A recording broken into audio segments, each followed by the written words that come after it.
الحمد للہ وکفی وسلام علی عبادہ الذین اصطفی اما بعد۔ محترم سامعین کرام، آج 14 رمضان مبارک ہے اور ہم بزم اشرف کی پہلی مجلس فضائل رمضان سن رہے ہیں۔ پچھلی 2 مجلس میں روزے کے 6 آداب میں سے 2 آداب گزرے، ایک تو نگاہ کی حفاظت، دوسرے نمبر پر زبان کی حفاظت۔ اب اس زبان کی حفاظت میں بات کچھ رہ گئی تھی، ہم اس کو سنتے ہیں، باقی آداب آگے بیان کرتے ہیں اور سنتے ہیں اس کو کہ بالخصوص آج غیبت سے جس کو لوگوں نے روزہ کاٹنے کا مشغلہ تجویز کر رکھا ہے، حق تعالی شانہ نے اپنے کلام پاک میں غیبت کو اپنے بھائی کے مردار گوشت سے تعبیر فرمایا ہے، اور احادیث میں بھی بکثرت اس قسم کے واقعات ارشاد فرمائے گئے ہیں، جن سے صاف معلوم ہوتا ہے کہ جس شخص کی غیبت کی گئی اس کا حقیقتاً گوشت کھایا جاتا ہے۔ نبی کریم صلی اللہ علیہ وسلم نے ایک مرتبہ چند لوگوں کو دیکھ کر ارشاد فرمایا کہ دانتوں میں خلال کرو۔ انہوں نے عرض کیا کہ ہم نے تو آج گوشت چکھا بھی نہیں۔ حضور صلی اللہ علیہ وسلم نے فرمایا کہ فلاں شخص کا گوشت تمہارے دانتوں کو لگ رہا ہے۔ معلوم ہوا کہ ان کی غیبت کی تھی۔ اللہ تعالیٰ اپنے حفظ میں رکھے کہ ہم لوگ اس سے بہت ہی غافل کی تھی۔ حضور پاک صلی اللہ علیہ وسلم نے فرمایا کہ فلاں شخص کا گوشت تمہارے دانتوں کو لگ رہا ہے، معلوم ہوا ہے کہ ان کی غیبت کی تھی تم لوگوں نے۔ اللہ تعالیٰ اپنے حفظ میں ہم کو رکھے کہ ہم لوگ اس سے بہت ہی غافل ہے۔ عوام کا ذکر نہیں، خواص مبتلا ہے۔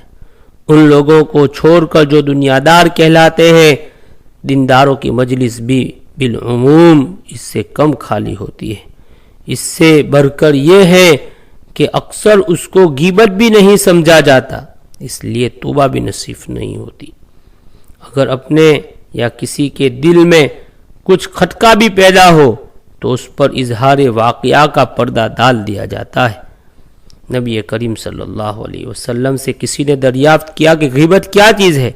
حضور صلی اللہ علیہ وسلم نے فرمایا کہ کسی کی پس پشت ایسی بات کرنی جو اسے ناگوار ہو۔ سائل نے پوچھا کہ اگر اس میں واقعتاً وہ بات موجود ہو جو کہی گئی؟ حضور پاک صلی اللہ علیہ وسلم نے فرمایا جب ہی تو غیبت ہے، اگر واقعتاً موجود نہ ہو تب تو وہ بہتان ہے۔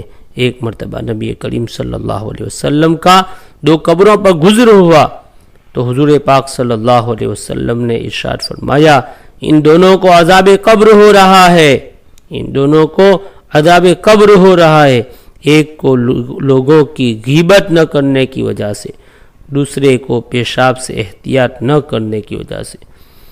حضور صلی اللہ علیہ وسلم نے ارشاد فرمایا کہ سود کے 70 سے زیادہ باب ہے، بیاج کے 70 سے زیادہ دروازے ہیں، سب سے سہل اور ہلکا درجہ اپنی ماں سے زنا کرنے کا برابر ہے، اور 1 درہم صدقہ 35 زنا سے زیادہ سخت ہے۔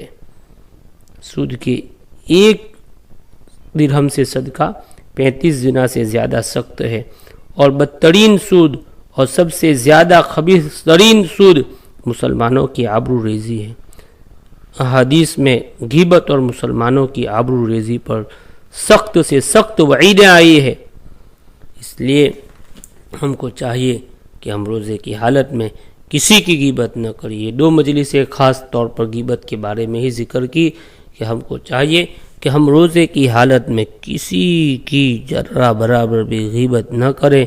یہ بہت ہی برا مرض ہے، اس سے آدمی بعض مرتبہ حلال سمجھتا ہے جس کی وجہ سے توبہ کی طرف دھیان ہی نہیں جاتا ہے، بلکہ چاہیے تو یہ کہ ہم موت سے پہلے جن لوگوں کی غیبت کی ہے سب سے معافی مانگ لے۔